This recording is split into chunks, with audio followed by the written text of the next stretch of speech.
اور جب ہم امام کے پیچھے نماز پڑھتے ہیں اس وقت مقتدی نیت کرتا ہے پیچھے اس امام کے۔ اب جب ایسا عمل نماز کے اندر مقتدی کرے کہ جس سے وہ امام کی اقتداء سے ہی نکل جائے تو پھر اس کو اپنی نماز کی طرف تھوڑی سی توجہ کی ضرورت ہے اور اصلاح کی ضرورت ہے۔ امام اگر نماز میں آہستہ آمین کہتا ہے، امام کی آواز تو نہیں آتی آمین، کیونکہ حدیث شریف میں ہے کہ 4 چیزیں ایسی ہیں جو امام آہستہ کہتا ہے۔ ایک قرات کرنے سے پہلے تعوذ، یعنی اعوذ باللہ من الشیطان الرجیم، ہر امام آہستہ پڑھتا ہے۔ اس کے بعد تسمیہ، بسم اللہ الرحمن الرحیم، یہ آہستہ پڑھنے کا حکم ہے، اونچی پڑھنے کا حکم نہیں۔ اسی لیے آپ کسی بھی مسلک کے نماز پڑھاتے ہوئے امام کو دیکھیں گے تو وہ قرات شروع کرتے ہیں الحمدللہ رب العالمین، تعوذ و تسمیہ امام آہستہ پڑھتا ہے۔ دوسرا، نبی کریم علیہ السلام نے فرمایا کہ امام جب کہتا ہے سمع اللہ لمن حمدہ تو مقتدی آہستہ کہیں ربنا لک الحمد، اور اس میں اگر حدیث شریف میں جو ذکر آیا حمدن کثیرن طیبن مبارکن فیہ، یہ پڑھنے سے نماز کے اندر دل لگتا ہے، نماز کا شوق پیدا ہوتا ہے، نماز کی نورانیت دل پر اثر کرتی ہے۔ جب امام پڑھے سمع اللہ لمن حمدہ، مقتدی کہے ربنا لک الحمد، اگر وقت ہو تو پڑھے ربنا لک الحمد حمدن کثیرن طیبا مبارکن فیہ۔ یہ پڑھنے سے نورانیت پیدا ہوتی ہے، روحانیت پیدا ہوتی ہے، نماز میں دل لگتا ہے، ذوق اور شوق پیدا ہوتا ہے، اور سب سے بڑی بات یہ ہے کہ اللہ کا قرب حاصل ہوتا ہے۔ تو امام کی اقتداء کا مطلب ہی یہ ہے کہ پیچھے اس امام کے، امام صاحب اللہ اکبر کہہ کر سجدے میں چلے جائیں تو ایک آدمی کھڑا رہے سجدے میں ہی نہ جائے تو اس کی نماز ہو جائے گی، یا امام صاحب سے پہلے اللہ اکبر کہہ کے سجدے میں چلا جائے تو اس کی نماز نہیں ہوگی۔ اقتداء کا مطلب ہے پیروی کرنا، پیچھے پیچھے چلنا۔ کوئی امام تو کہے آہستہ آمین اور چھٹی ساتویں صف میں 2-3 بندے کہیں آمین، تو اس سے یہ ان کو خود سوچنا چاہیے کہ جب آپ اقتداء کر رہے ہیں، امام جب آہستہ کہہ رہے تو مقتدی بھی آہستہ آمین کہے گا۔ اسلام میں چند چیزیں ایسی ہیں جیسے رفع یدین کا مسئلہ ہے، پہلے ابتدائی اسلام میں رفع یدین تھا، بعد میں نبی کریم علیہ السلام نے رفع یدین سے منع فرما دیا اور خود بھی رفع یدین حضور نے ترک کر دیا تھا۔ 1000 حدیث میں بھی اگر رفع یدین کا ذکر ہو تو ایک آدمی نے اگر علم پڑھا ہی نہیں، نہ قرآن جانتا ہے نہ حدیث، کہتے ہیں بڑی حدیثاں میں رفع یدین آیا۔ میں نے کہا اگر تم کہتے ہیں 400 حدیثیں ہیں رفع یدین والی، چلو میں آپ کی بات مان لیتا ہوں، لیکن ناسخ اور منسوخ کیا ہوتا ہے پہلے یہ تو بتاؤ۔ ایک حدیث کافی ہے، 400 حدیثوں پر عمل چھوڑنے کے لیے ایک حدیث کافی ہے جو ناسخ ہو۔ جن 400 حدیثوں میں رفع یدین کا حکم ہے، ایک حدیث نے ان 400 حدیثوں کا حکم منسوخ کر دیا کہ حضور نے فرمایا کہ نماز میں رفع یدین نہ کیا کرو، اسکنوا فی الصلاۃ، نماز میں سکون کیا کرو، اور گھوڑے کی دموں کی طرح اپنے ہاتھوں کو نماز میں نہ ہلایا کرو۔ مقتدی کا مطلب یہ ہے کہ امام کی اقتداء کرنا۔ امام آہستہ آمین کہتا ہے، عقل کا بھی تقاضا یہی ہے، سینس کا بھی یہی تقاضا ہے۔ ساری مسجد آمین نہیں کہتی، خاموشی سے پڑھ رہی ہے، 1-2 بندے اگر آمین کہتے ہیں تو پھر اس کا مطلب یہ ہے کہ ان کے کہنے کا مقصد کچھ اور ہے، کہ جب امام آہستہ کہہ رہا ہے، سارے نمازی آہستہ کہہ رہے ہیں تو پھر ان کے ساتھ چلنا چاہیے، وَارْكَعُوا مَعَ الرَّاكِعِينَ۔ اگر امام اونچی کہہ رہا ہے، آپ اونچا کہتے ہیں تو ہمیں اس پر کوئی اعتراض نہیں۔ معاملہ یہ ہے کہ اقتداء جب کی جاتی ہے تو پھر امام کی اقتداء کے مطابق ہی نماز پڑھنی چاہیے۔ تو یہ جو اقم الصلاۃ کا لفظ ہے، صحیح ادا کرو اور سنت کے مطابق ادا کرو۔ تو نبی کریم صلی اللہ علیہ وسلم نے آخری عمر مبارک میں جو عمل تھا، پہلی حیات مبارکہ میں اگر رفع یدین کسی کو حدیث میں نظر آتا ہے تو اس کو میں توجہ دلاؤں گا محض خیر خواہی کے جذبے سے، کہ شاید کسی کے ذہن میں یہ مسئلہ بیٹھ جائے اور وہ اپنی اصلاح کر لے۔ دیکھا یہ جائے گا کہ نبی کریم علیہ السلام نے آخری عمر مبارک تک نماز میں کون سا طریقہ اختیار کیا، رفع دین کیا تھا یا حضور نے چھوڑ دیا تھا؟ تو جامع ترمذی میں حدیث شریف ہے کہ حضرت عبداللہ بن مسعود رضی اللہ، یہ وہ صحابی ہیں جو حضور کے بہت قریب رہے، حضور کے قریب رہے، حضور کے بالکل پیچھے نمازیں پڑھنے والے، حضور کی نماز کی ایک ایک فعل اور عمل کو وہ دیکھتے تھے۔ وہ کہتے ہیں جب حضور کا وصال ہو گیا تو انہوں نے صحابہ کرام سے کہا الا اصلی بکم صلاۃ رسول اللہ صلی اللہ علیہ وسلم۔ حضرت عبداللہ بن مسعود نے نمازوں کی اصلاح کے لیے کہ کسی کی نماز میں چھوٹی موٹی کوئی کوتاہی سستی ہے تو وہ دور ہو جائے، آپ نے فرمایا کہ کیا تمہیں وہ نماز نہ پڑھ کے دکھاؤں جو حضور پڑھاتے تھے؟ وہ نماز نہ پڑھ کے دکھاؤں جو حضور پڑھاتے تھے؟ تو حدیث شریف میں انہوں نے جب نماز پڑھائی تو انہوں نے مرتم واحدہ، صرف تکبیر تحریمہ جب نماز شروع کی جاتی ہے اس وقت اللہ اکبر کہہ کے آپ نے ہاتھ اٹھائے، لا یعودو، پھر پوری نماز کے اندر دوبارہ ہاتھ نہیں اٹھائے۔ رفع دین ہم بھی کرتے ہیں، رفع دین آپ سب کرتے ہیں، وہ رفع دین کون سا ہے؟ رفع کا معنی ہے اٹھانا، یدین کا معنی ہے دونوں ہاتھ، رفع دین کا معنی ہے دونوں ہاتھ اٹھانا۔ تو آپ بھی اٹھاتے ہیں، میں بھی اٹھاتا ہوں، ہمارے قاری صاحب امام صاحب بھی اٹھاتے ہیں۔ کس وقت؟ جب اقامت ہو جاتی ہے، قاری صاحب نماز شروع فرماتے ہیں تو وہ کہتے ہیں اللہ اکبر، تو یہ کیا ہے؟ رفع یدین۔ کہتے رفع دین کے بغیر نماز نہیں ہوتی۔ میں نے کہا رفع دین تو ہم بھی کرتے، لیکن ہے ایک مرتبہ پوری نماز میں۔ حدیث شریف میں حدیث ابن مسعود ہے رضی اللہ، لا یعود، پوری نماز میں پھر آپ نے رفع دین نہیں کیا۔ جو 400 یا 1000 حدیث ہے نا، ایک حدیث نے ناسخ، اس حدیث کو کہتے ہیں ناسخ، اور جو ناسخ حدیث ہوتی ہے اس سے وہ تمام حدیثوں کا حکم منسوخ ہو جاتا ہے جن میں وہ عمل ہوتا ہے کہ پہلے تھا، بعد میں نبی کریم علیہ السلام نے منع فرمایا۔ اس کی ایک مثال میں قرآن شریف سے دوں گا۔ جس طرح حدیث ایک ناسخ ہوتی ہے ایک منسوخ، اسی طرح قرآن مجید میں بھی ایک آیت ناسخ ہوتی ہے اور ایک آیت منسوخ، جس کا حکم منسوخ ہوتا ہے۔ آیت موجود ہے، اس کی تلاوت ہو رہی، لیکن حکم منسوخ ہو۔ بلکہ دو مثالیں دیتا ہوں تاکہ اچھی طرح سے میں اور آپ اس مسئلے کی تہہ تک پہنچ جائیں۔ قرآن مجید میں آیت کریمہ نازل ہوئی کہ لوگوں جب میرے محبوب سے کوئی مسئلہ پوچھو تو پہلے صدقہ پیش کرو۔ جو کہتے ہیں میرے پاس حدیثیں ہیں تو میں کہتا ہوں میرے پاس بھی آیتیں ہیں۔ آیت ہے کہ صدقہ دو اور مسئلہ پوچھو، صدقے کے بغیر مسئلہ نہیں پیش کرو نذرانہ اور مسئلہ پوچھو۔ اس پر صرف ایک ہستی نے عمل کیا ہے، صرف ایک ہستی نے۔ جب یہ آیت نازل ہوئی تو حضرت سیدنا علی المرتضیٰ مولا کائنات حیدر کرار اسد اللہ الغالب نے مسئلہ پوچھا تو صدقہ پیش کر کے مسئلہ پوچھا۔ جب مسئلہ پوچھ لیا، اس کے بعد پھر دوسری آیت نازل ہو گئی کہ میری امت مشقت میں، میرے محبوب کی امت مشقت میں پڑے گی، ہر دفعہ مسئلہ پوچھے گا تو اس کو صدقہ دینا پڑے گا۔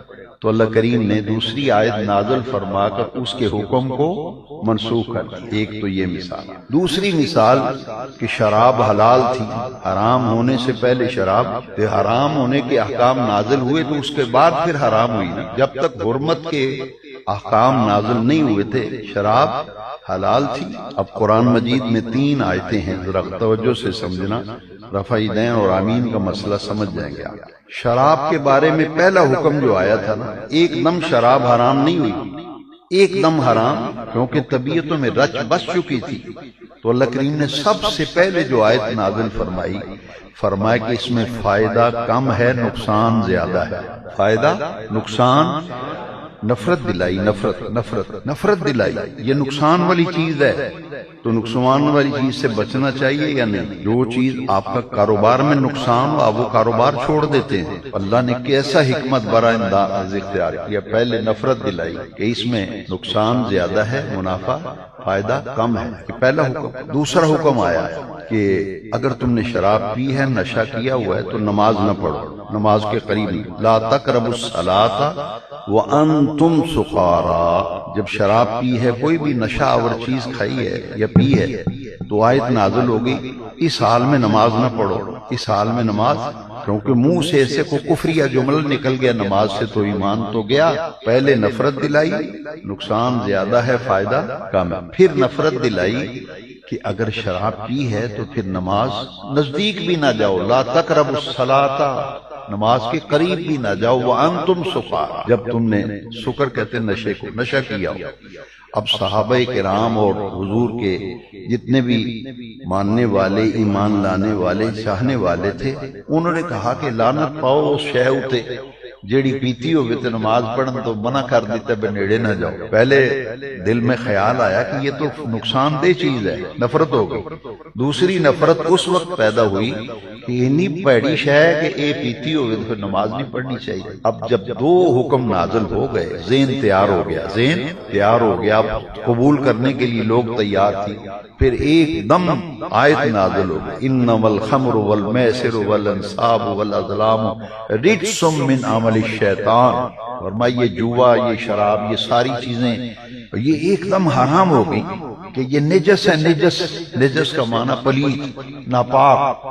اب تین احکام نازل ہوئے تو شراب حرام ہوئی۔ اب دیکھیے اگر کوئی حدیث وہ لے لے تو وہ شراب پینا شروع کر دے کہ پہلے تو پیتے تھے، وہ کہے جی میرے پاس حدیثیں ہیں، میرے پاس حدیثیں ہیں، حدیثیں تو میں بھی سناتا ہوں، سنیں آپ یہ حدیث سنیں گے تو انشاءاللہ آپ کے دل کو سکون ملے گا۔ حضور نماز کے لیے مسجد کی طرف تشریف لے جا رہے تھے تو دیکھا کہ مدینہ شریف کی گلیوں میں شراب ایسے بہہ رہی ہے جیسے بارش کا پانی بہتا ہے۔ حضور نے پوچھا یہ کیا ہوا ہے کہ شراب بہہ رہی ہے؟ انہوں نے کہا حضور شراب کے حرمت کے احکام، حرام ہونے کی آیتیں نازل ہو گئی، جس کے گھر میں جتنی شراب تھی ساری اٹھا کے گلی میں مٹکا پھینک دیا۔ یہ دیکھا جائے گا کہ آخری عمل کیا ہے، حضور کا آخری عمل کیا ہے۔ تکبیر تحریمہ پوری نماز میں صرف ایک مرتبہ ہے، رفع یدین، اللہ اکبر، باقی منسوخ ہو گیا۔ کوئی اگر کرتا ہے ہم اسے منع نہیں کریں گے، اس کا عمل کرے، آمین کہتا ہے کہے، ہم منع۔ مسئلہ صرف یہ ہے کہ کسی دوسرے مسلک کی مسجد میں جا کے وہاں کا ماحول خراب کرنا، اصل معاملہ یہ ہے۔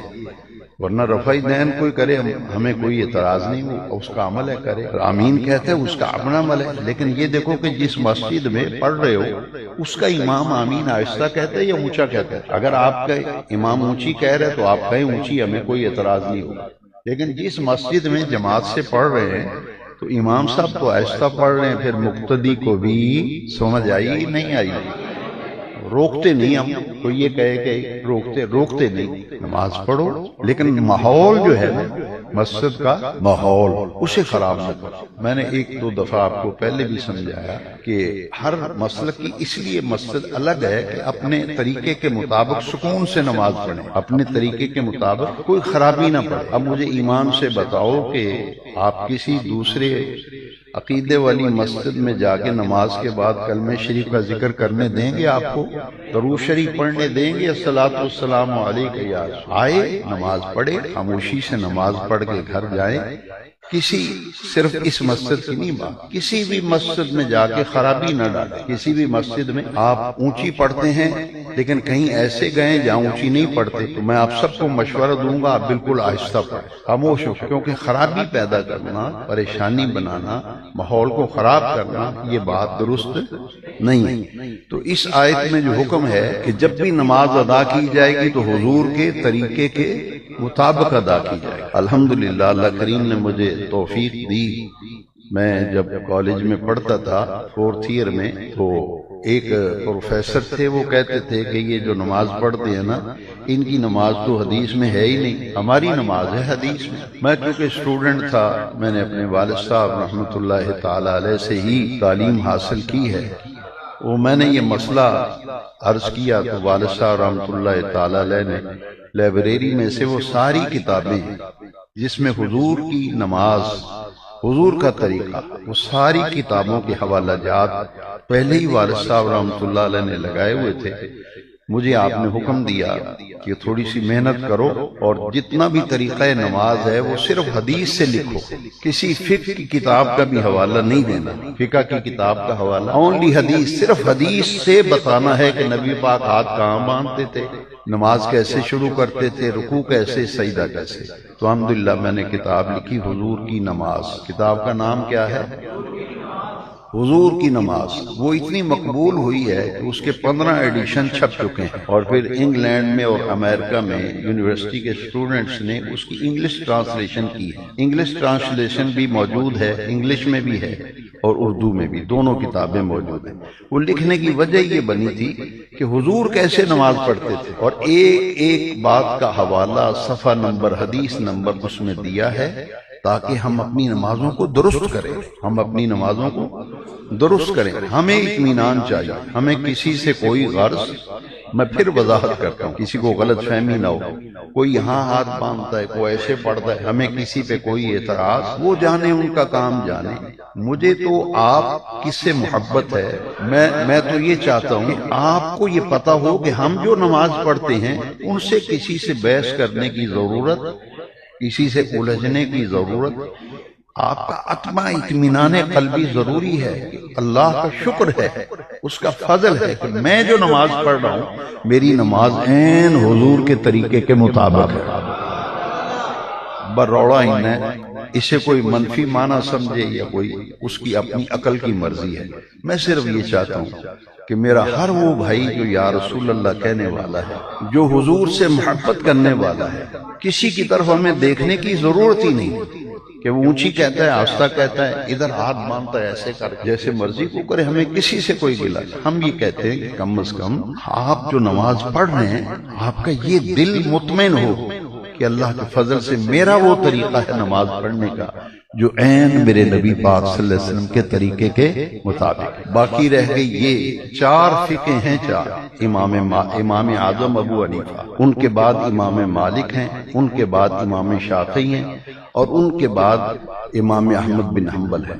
امام اعظم ابو حنیفہ کے ہم مقلد ہیں، اس لیے کہ امام تو 4 ہیں فقہ کے، اور چاروں امام برحق ہیں، چاروں اماموں میں سے کسی امام کے طریقے کے مطابق اگر کوئی نماز پڑھتا ہے تو اس کی نماز صحیح ہے۔ مالکی طریقے سے پڑھے، حنفی طریقے سے پڑھے، حنبلی طریقے، شافعی، کیونکہ امت کا اجماع ہے کہ جتنا بھی اختلاف تھا 4 حصوں میں تقسیم ہو گیا، لہذا چاروں فقہ برحق ہیں۔ امام اعظم ابو حنیفہ کے ہم مقلد اس لیے ہیں کہ باقی 3 جو امام ہیں ان کی کسی صحابی سے ملاقات نہیں۔ ہم جو حنفی ہیں نا، ہم حنفی ہیں، ہمارے امام نعمان بن ثابت امام اعظم ابو حنیفہ کی 11 صحابہ کرام سے ملاقات ہے۔ کتنے؟ ہمارے امام صاحب نے، جو ہم حنفی طریقے سے نماز پڑھتے اس لیے پڑھتے ہیں کہ حضور کا یہ طریقہ ہے، یہ حضور کی یہ نماز ہے جو ہمارے امام صاحب نے 11 صحابہ سے لی ہے۔ کتنے صحابہ سے؟ 11 صحابہ کرام سے۔ اس لیے بس یہ معاملہ ہے کہ محبت، پیار، اخوت اور رواداری قائم رکھتے ہوئے اپنے طریقے پر مضبوطی سے قائم رہو، کسی سے الجھو نہ، کسی سے بحث کرنے کی ضرورت نہیں، اپنا اطمینان قلبی رکھیں، اور اس کے لیے اگر ممکن ہو تو حضور کی نماز کتاب کا مطالعہ 1-2 دفعہ ضرور کریں۔ اس سے ہماری نمازیں بھی ٹھیک ہو جائیں گی، اور نمازیں صحیح کرنے کے لیے یہ دیکھنا پڑے گا کہ حضور کا طریقہ کیا تھا۔ الحمدللہ آج بھی حنفی نماز جو ہے یہ عین اس طریقے سے مطابق۔ باقی شافعی، مالکی، حنبلی انہوں نے جو طریقہ نماز کا اس میں تھوڑا بہت مختلف ہے، لیکن یہ ہے کہ ہے برحق، لیکن اس کا پھر شافعی المذہب ہونا، مالکی ہونا، حنبلی ہونا ضروری ہے۔ جو یہ کہے کہ میں کسی امام کو مانتا ہی نہیں، کسی امام کو، اسے کہتے ہیں غیر مقلد۔ جو کسی کو مقلد کسی کا ہے ہی نہیں، کسی کو امام ہی نہیں مانتا۔ اور یہ فقہ کے 4 امام ہیں، ان چاروں میں سے جس کی بھی کوئی اقتداء کرتا ہے وہ اس کی نماز صحیح ہے، نماز ہو جاتی ہے۔ صرف یہ ہے کہ دوسرے طریقے والوں کو جا کے پریشان کرنا، ان کے ماحول کو خراب کرنا، یہ بات ناپسندیدہ ہے۔ اس لیے میں نے یہ ضروری تھا کہ آپ کی توجہ دلا دوں کہ مسئلے کی تہہ تک پہنچا کریں، سطحی ذہن سے بات نہ سوچا کریں۔